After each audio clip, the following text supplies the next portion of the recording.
What is your name? Wing Commander Abhinandan. Okay. I hope you have been treated well over here with us. Yes, I have, and I would like to put this on record. And I will not change my statement if I go back to my country also.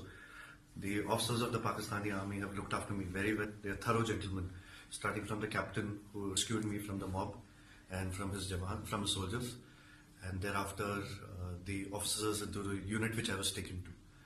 Okay. This is what I would expect my army to behave as, and I am very impressed by the Pakistani army. Okay, wonderful.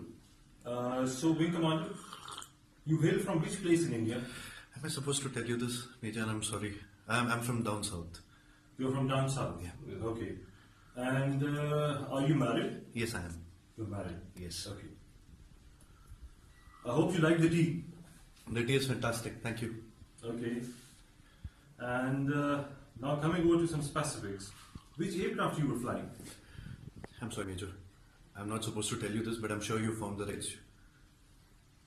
And what was your mission? I'm sorry, I'm not supposed to do this. Okay.